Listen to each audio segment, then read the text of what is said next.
So we have another Director's Cut Part 2, since I posted yesterday Part 1, but I was a day late. But this is on time, 0 hours, which means it was posted half an hour ago, or in the hour. So we have Part 2 here. You can talk about more of, I guess, power and more about Shadowkeep. So I'm here very curious to see. I did watch the mod live stream, or just a video of it basically, and it was pretty interesting stuff. Curious to see. He says he's going to talk more about it in here, so let's see what he has to say. So he says, "Hey everyone, this is Director's Cut Part 2, a now mega long update looking at the last 6 months of Destiny 2 and looking ahead of Shadowkeep and maybe a bit beyond. If you missed Part 1 and haven't happened to yourself, go check it out. At the first section grew in length. I figured this section would be the last one, but at some point Avengers wasn't going to split into Infinity War and Endgame either, so there will be another part. Looking ahead to Shadowkeep, this fall is a necessary first step in turning Destiny 2 into the game we want it to be. It's been a busy year, so let's recap. We assume publishing control of Destiny, and we wanted to get something new into your hands as quickly as possible. Shadowkeep. We paired it with a free entry point in New Light to welcome new Guardians into the fold. We wanted to bring Destiny 2 to new platforms to keep heading toward the you can play Destiny anywhere dream, Steam and Google Stadia. We're taking the initial steps toward building Destiny as a single evolving world, and we're doing all this while cranking on a bunch of the system changes we talked about, we'll continue to talk about, heading into Shadowkeep. Here's what we are going to do this fall, and I almost forgot of why the reason why part 1 took so long to come out is because I remember the settings on my headset made it go to sleep if I don't have audio playing. So let me change those settings real quick. And also, I forgot to mention, it's my first time reading this, so it'll be all first reaction. I have no idea what he's talking about right now. So let's dive into the first chunk here. We have the care and feeding of the RPG. Add depth, improve customization. We want to give people who love the RPG aspect of Destiny, like many of us, more stats and depth on the character sheet to sink their teeth into. We want to give players more agency over how they look. We also want Armour to have that deep pursuit players love about Destiny, which brings the victory of finding their perfect role. Let's talk about Armour Part 1 mod stats and trade-offs. In order to allow players to independently pursue gameplay mods and further customize our Guardian fashion, a lot of work has been done to update Armour for this fall. We We've refactored a number of stats in the game, we've overhauled the UI, and we've begun to separate capabilities from aesthetics. Timeout. Before I go on, I want to interject. It seems like some comments from part 1 about microtransactions are being misconstrued. Maybe I wasn't clear enough, maybe I felt too ambiguous. Let me try and clear up before we get into Armour. Destiny has and will continue to have weapons, armor, ghosts, ships, sparrows, and shaders that you can find from activities to prove to people looking at your character that you did that thing. Whichever that thing is, I beat the raid a bunch, I earned Iron Banner gear, I played a lot of Crucible, I wanted to gather rain in my shoulder pads, so I played Gambit a ton. I made a sweet set of Astro Shaman gear at the Rune table. I farmed as Strike for the Mindbender role that makes people rage, etc. Let me be crystal clear. That isn't changing. What we're doing with the new armor system is saying, find the perks you want, find the armor look you want from the mega list of currently available Destiny 2 armor, and pursue that armor to get the elements/stats you want and combine them to make your guardian.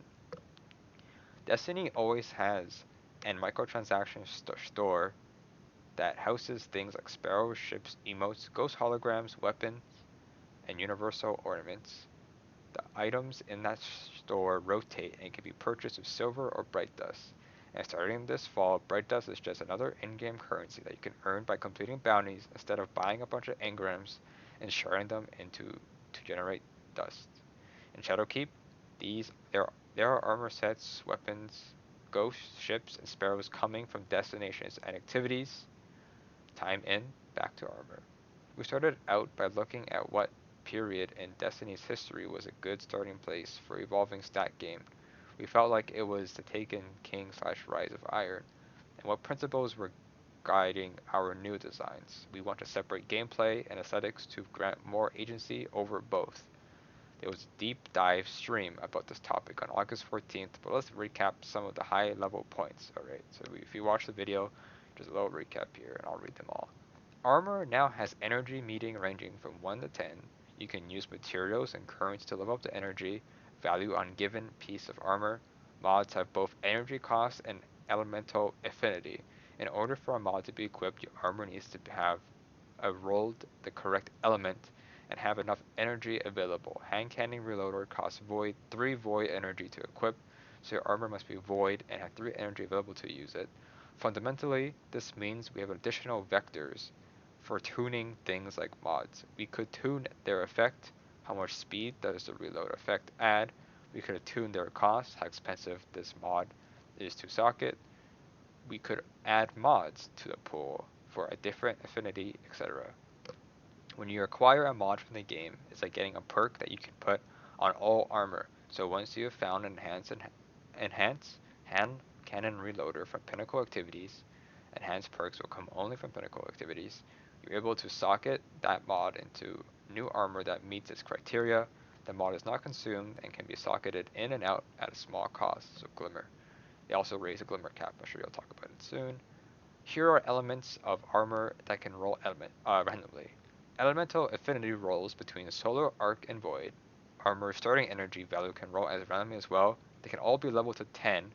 Stats roll random rolls. Intellect, discipline, strength, mobility, resilience, and recovery. Like in Taken King, the stats will have breakpoints that decrease their cooldowns. Yes, your sparrow now shows in the back of the character sheet. So this is also posted on the live stream. If you didn't watch that video, you should watch that. Get better detail of what's going on. But all the stats here, you have mobility, resilience, recovery. Um, then we have intellect, which is the middle one. Then discipline, strength. This is strength, it's discipline.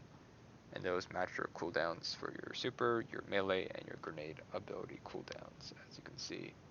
I'm sure it'll be explained a bit more down there. You'll see there's different weapons here. We have a hand cannon here.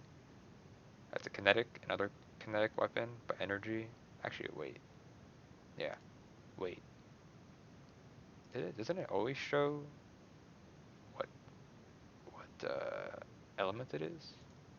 Interesting. Maybe not. Maybe I'm wrong on that. The power goes to 938. It's much higher than I thought it would be. 1,000 maybe? I don't know. He might explain that. I don't know. I'm just looking here. I have no idea what I'm looking at. I mean, I do, but kind of don't at the same time. Also, the ghosts. I don't know. Never mind. Anyways, begin math time. Today in Destiny 2, the base recharge rates convert to a stat value of 30 in the new system. Getting to 30 isn't too difficult, though, of course, some people, but certainly not you, will ride the RNG roller coaster to get that stat they really want to 30. By chasing a good stat row, you can achieve the fast recharge rates available in the game today without needing to use mods. It is totally possible to put together a plus 100 intellect build, 100 is a cap, without socketing a single mod. Some of the new mods will provide plus 10 to a given stat to help you ensure you're up your stats you care about. But that specialization may come with a price. Besides, because you've specialized in intellect, you may be taking trade-offs for other stats. Example, grenades come back slower or something. It really depends on your stat rolls. But if your grenades came back slower, then maybe that demolitionist perk that you've been dismantling, I know, the demolitionist is actually pretty good for non-primary weapons, would start to look more appealing. And math time. Alright.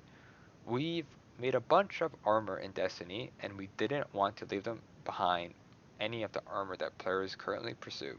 So we've also updated every new drop in the game to integrate and leverage the new system. This means if you want to go back and get the small Titan shoulder pads from Sloan on Titan, you can go chase a row of them that uses a new system. A number of current mods will not work in the new armor that's dropping this fall, but those mods aren't being deprecated at this time. For example, your super mods on your current armor will still work, but super mods cannot be socketed into the new armor. You could socket your armor with internal mods instead, though. We did this because while we think the evolutions we've made making to armor are a great step for Destiny over for the long haul, we wanted you to decide when you want to migrate to them. Part 2, the armor migration. Amplifying depth and choice via this new stat system ushers in some changes to armor. We've converted all current Destiny armor to use the stats, so cooldown durations will change as we migrate to the new system. You're able to see the cooldown timers of your legacy armor when Shadowkeep patches go live. Here's what we don't want to happen. You feeling the game you feeling like the game deprecated my old armor and perks. That time I spent playing Forsaken and its annual pass content was a waste, since all the perks on the armor got turned off while Bungie forcibly migrated to the new system. Here's how we hope this works. If you're a pretty hardcore player, or really lucky, and have a set of armor today with perfect for you perks, like fully loaded, enhanced gun, you like the set of perks, I think you're going to keep using them for a while. I certainly expect the world first raid teams are going to go in with Forsaken era gear that they've infused up throughout their Shadowkeep power progression. As the weeks go by and players approach the Shadowkeep power cap and start finding mods with enhanced perks, we think that's when our most invested progression chasing players will start to move over. Players can totally mix and match between new armor and the armor they have today as well. For players with perfectly rolled gear, we think transition to a new armor system is one they'll make pretty quickly. In our long form playtesting, our internal teams, not Velveeta, these are other internal players and playtesters. Sidebar, I'm real disappointed I missed out on the craftiest opportunity in part 1. Good catch, Reddit. Have found that they have used their current armor on their main Guardian, but rapidly switched to Armor 2.0 on their less played alts. Remember Live Journal? Let's do it. I don't know what Live Journal is. With how I play, it's a crude mix of fashion, function, and economic efficiency. I really invest resources in an item until it's an item I know I want to use. I don't infuse very often unless I need a specific piece/role for an activity. I do not have a favorite class. I play all three. I tend to rotate them different based on what the most effective or needed for the group play in a given moment. I personally love it when the game gets hard and I feel like if we would benefit from more challenge. I really like how contest mode enforce an action game skill component on world first attempts. I totally have a favorite weapon archetypes, which I'll spare you, and I actually get really frustrated as a player when there's an archetype I feel I absolutely have to use all the time because it is far and away the most efficient thing. This is because I do, when playing content that matters, have to be using the most efficient thing. This creates some interesting discussions with the team at work when they create something that's super fun but isn't actually efficient to use. I will totally mess around and get double patrol get a triple double in a patrol for weird weapon, but the weird stuff isn't getting use in the Chronosaurus group early in the season. Even then, I want to get through the content as quickly as I can, which I do too. Very efficiently, I do let it go very fast. The characters generally look hideous on the climb, which I do find it pretty funny on that climb, but I don't really mind it that much to be honest. And then I start to make them look good once again. I get to the end game, and since I'm colorblind, my friends think my characters look pretty hideous in the end game too. I think for me, I've shelved my nicely rolled items, delete everything that I wouldn't wear raiding, and start using new equipment while power up and find some looks I like. And then when it's time to go on jacket quests, I'll infuse up my well rolled raiding equipment. See, for me, it's pretty similar how I play. Uh, I don't raid those. I don't have that experience. Anyways, end of live journal posts. Back to what I started with. We want the transition to ultimately be your choice, one that you decide to make when you want to make it. Maybe you're ready to start tinkering with your stats. Maybe you really want to start combining universal ornaments and currently dropping armor up due to your fashion game. Or maybe, like me, you'll do both at the same time, but hopefully less mocking from your so-called friends. Sad. Too bad. I don't got friends. I'm kidding. Alright, anyways. The pursuit of power. Increasing your power agency. or player agency, not power, player agency. All right, so let's see. I'm curious. He does talk about pymangrams, which I'm curious about because they suck. So hopefully they're better when they're max power. Let's talk about that. Anyways, all right. We like to act. Wait, we like the act of chasing power and stats for your build to be something you have a bit more agency over. Not a full blown play whatever you want all the time, because that means people just find the most efficient thing rather than dipping their toes into a bunch of different activities, but certainly less restrictive than it's been in the past. We've also had a long standing challenge in Destiny of making XP matter, and that feels like a real growth opportunity for us to dig into something we wanted to look at for a while. This section discusses power and changes coming to it this fall. Part 1: Powerful Sources, Primes, and the World. Like I mentioned in Part 1, the number of powerful sources in Destiny 2 ballooned during the annual pass. We're curating it down the sources in Shadowkeep. Our target is to get a number of powerful sources closer to Forsaken launch levels. In Forsaken, as you over leveled in activity, meaning your power gets higher than the activity rewards would become less valuable. That inverse was true for being underleveled. In Shadowkeep, we've changed that. Instead, the system will advertise a consistent expected power full reward, regardless of the power relative to it. Over the years, we've come to discuss several parts of Destiny's in terms of short, medium, and long-term goals. In simplest, short-term goals can be completed in a night or a week. Medium goals can take several weeks, and long-term goals can take anywhere a season to season. Oh, season? Wait. A long-term goals can take anywhere from a season to several seasons. For some folks like me, getting good at a part of the game may take a lifetime. That's a personal mastery goal. We think reaching max power can be a medium term goal for power progression focused players. For those, we hope pursuit of stats and someday trying out new builds is a long term goal. I say someday because while we're taking our first steps in build crafting with new armor slash mod framework this fall, I think we're going to learn a bunch about what making a viable build in Destiny requires.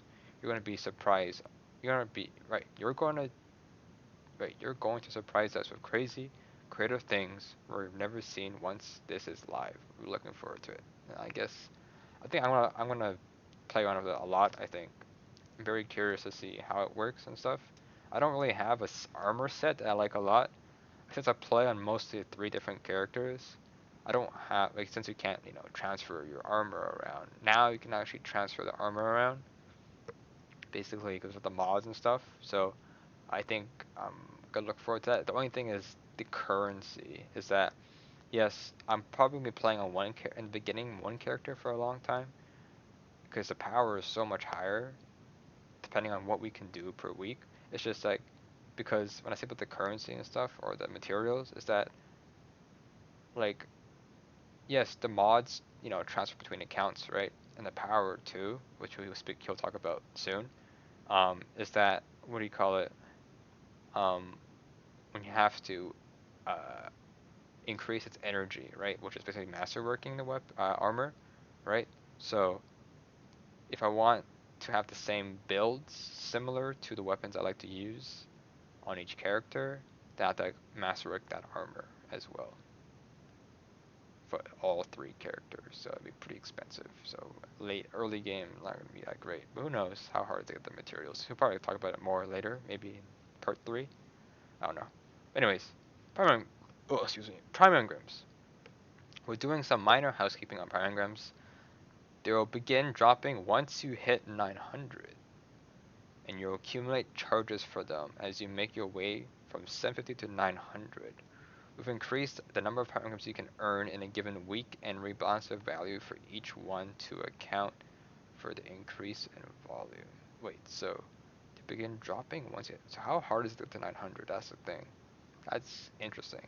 I wonder why. Anyways, world drops. As far as contributing to your power level, world drops often feel like a waste. To get away from that, we've made some changes that allow these drops to help player progress beyond the soft capped World drops in Shadowkeep have a chance to drop at a player's current power level. Here's an example. A player has an overall power level of 912. Gloves are their lowest slot, 906. A player might open a legendary engram and receive 912, an increase of 6 power. We're making this change because we feel like the world legendary is a little undervalued at the moment. This isn't some grand accelerant for power progression, but rather a little quality of life experiment to reward you for your free roaming adventures of random legendary activity drops. Part 2. Preparing for New Light. One of the essential parts of New Light is crushing the barriers between friends. Today, one of those barriers is power level. Today, two players, power level can mean we have different goals, so we don't play together. A new character starting at 10 power would naturally feel like they have to play all this other content, and in many hours you can play with a friend who recommended the game for you to you. That does not sound very sweet. It's like telling someone to play a MOBA and start saying, we'll play with you in 100 hours when you've learned to last hit. 100 hours to last hit? That's funny. This is what my friend said to me. Do I have best friends? As I'm writing this, I'm starting to wonder. That's not what we want in New Light. We want to get some we want to get new players and veterans colliding quickly. After Black Armory, we made a deliberate choice to try to do this with each season. Both Season of Drifter and Season of Opulence had bounties to boost players up their power levels. With New Light and Shadowkeep being bigger moments of collision, we're continuing that philosophy, but optimizing the mechanics to fit the moment. We're setting the power this fall to 750 for both returning and new players. We're going to be all together when Shadowkeep opens, and here's what this means. Every single item in the game is being raised to a power floor of 750 when Shadowkeep and New Light launches. Every item in your inventory and vault is automatically jumping to 750. It's like a global burst of infusion for all players. Interesting way to do this. Which means right now you should stop spending currency to infuse your gear, sets, or that C tier of weapons that you're keeping around until patch notes, just in case they're going to be good after the changes. There might be many buffs coming, and it's very tempting to spoil a bunch of them, but I said I wasn't going to do it. And going to be. Wait, I said this wasn't going to be the patch notes. Oh well. Alright, we're almost done here. Part 3. More power, more problems. We originally had this as a mo instead of more, but I changed it upon the sad realization that there is an entire generation of players who missed out on Biggie, Puffy, and Maz, and Bad Boy era. Yes, it's kind of a weird thing that I changed this and left the Highlander reference, especially when T, neither T is for teen. Is all these references. He's got references, but I know some, I guess, but not a lot. Anyways, I'm the first to say it. Raising the power to all players globally indicative was indicative of a greater problem. It's weird that someone will boot up New Light for the first time and immediately be 750. The capital P power level in Destiny, or Light as it was called in D1, has been asked to do a lot over the years. For a time in Destiny 1, it was one of the only things players had to pursue. In D1, Powerless Light meant something in terms of achievement, but that badge of honor had its problems. Forever 29 via raid boots. I don't know that one either. Destiny 1 put light/power level over the player's head and drove players to raid and raise it. Over time, we gave players other paths of raising their light and power. Nightfall, Iron Banner. We took light off the nameplate and made it 3 digits in the Taken King, trying to turn light into something more than a 3-digit item level, but without the stat budging assigned it to it where the stats dictate true character power. At D2 launch, we shortened the power climb, oversimplified the game, made it too easy to get items, focusing on bringing new players in, and hoped that players would pursue looks alone as their endgame. We were wrong. While we continued to build features like what would become Forsaken Triumphs, during that period we have democratized power, so that players didn't need to raid or play Nightfall to reach max power. They could kind kind of just do any weekly, where they can introduce gold sources onto the map. And over the course of the year, the number of powerful sources continued to increase. See, power has a lot to do with the amount of damage players can deal, and receive. In fact, it's the biggest factor in it. It's also been a thing to pursue. Our gameplay specialists, the roles who where dedicated Destiny players come in and participate in long-form playtesting where they're imported from home character, frequently point out that they can't engage with a number of parts of the game till they've completed the power grind. Over the years, we've made the power climb shorter and shorter. We've made it easier and easier to reach max power. We've introduced things like triumphs, titles, and collections to provide additional stuff to do as the prestige of power waned. In Shadowkeep, we're trying to do something a little different. First, we're introducing a seasonal artifact, unique and thematic to each season. As the artifact levels up, it can do a few things. First, it becomes a source of seasonal artifact mods, unique mods that can be equipped only during the artifact season. These mods can maybe brand new experimental mods or powerful mods with reduced energy costs, enabling players and us to expand further into build crafting space. Second, the seasonal artifact can award players a power bonus, but that bonus is not applied to gear, nor does it increase the power of future drops, but instead to all your characters. This is meant to give players who can't and don't want to play pinnacle activities a seasonal path to power.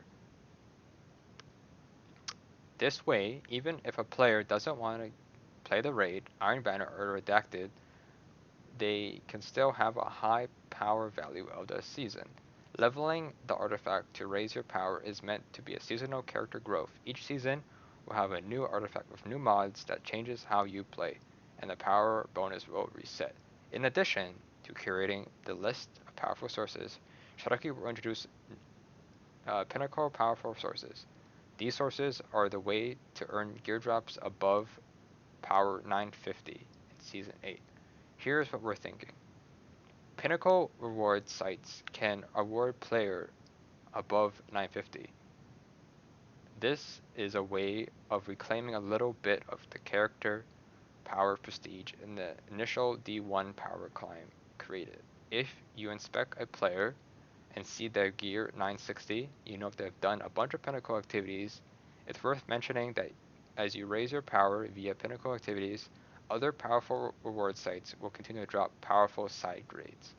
As of this is said, powerful power in Destiny 2 is still imperfect.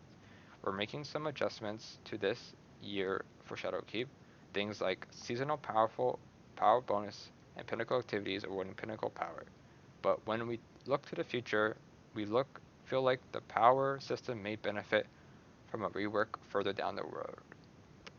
There is real potential in creating more agency for players figuring if power should just be prestigious or not, and taking on the challenge of how to keep players relatively close together season after season, while still allowing them to make progress. Here's something I missed from Destiny 1. Filling bars on my items and using materials to level items. Even though I ended up with more Ascendant and Radiant materials than I ever could needed, the existence of these materials meant the hunt for powerful roles could be on longer. I think wanting and needing materials is a good thing as long as you know what you can do to preserve that material. I'm glad we're getting a little bit more back into Destiny with Shadowkeep. The Masterwork cores, well, we didn't have a very good answer for that much of the year. Lesson learned. Stay tuned to Bungie.net for the third installment of Director's Cut. It focuses on the action part of the MMO game, or action game. Think combat and PvP with the bonus section of the Evolving World, coming to Destiny this fall. See you soon, Luke Smith. So I'm assuming this would be a while from now, if this is this fall. So maybe September, maybe, I don't know. We'll see if he says anything on Twitter. But the main question I have, so you gain power by leveling up. Alright, it doesn't show it here actually, which kind of sucks. But that is a screenshot of that. But still pretty cool. It's the only picture we have. There's a lot to take in for sure. You know, like I said, I'm probably play test a lot with this kind of thing. The power is more confusing though, with how we have it. The max power is you can go past 950, so 1,000 would be the pinnacle power gain. It's a lot. 750 to 1,000, so 900 and then 900 is a soft cap, I think, right? I don't know how you reach that though. So it seems like they're removing levels. So everyone's level 50, right? Then you 750, right, is your base amount, right? And they're saying that legendary drops increase your power slowly, right? Also doing pinnacle or doing directory activities will also increase your power as well, probably more than a thing. So just playing the game as it is, the soft cap will be 900, and you'll get to 900. Then after you get to 700, then that becomes do directory stuff. Then to 950. That's like the hard soft cap, where you will doing a let's say a daily crucible or a daily vanguard will not increase your power past 950. That's when it says, okay, pinnacle activity. So probably Iron Banner, the raids, and some probably other stuff, dungeons maybe. Those pinnacles will matter a lot at that point. So basically, that's what they're saying. 900 soft cap, 950 hard soft cap, doing like challenges and stuff, and then pinnacles after that. Don't know how much more, but maybe 1,000. Who knows? But that's pretty much it. Like I said, if part three comes out soon, I don't know when it comes out this fall, so it's still summertime, so we'll see. But pretty cool. It's probably a very long video, but like I said, I'm very curious about this stuff, and this is pretty interesting stuff to learn. We know a lot, a little bit more. Yeah, that's good, at least. So that's it for this one. Nothing too extra, unless they added more to the Twitter, but I don't think they did. Let me see. If they added anything here. So you're talking about this is their posts. Uh, yeah, nope, all the same stuff. All right. Well, that's it for now.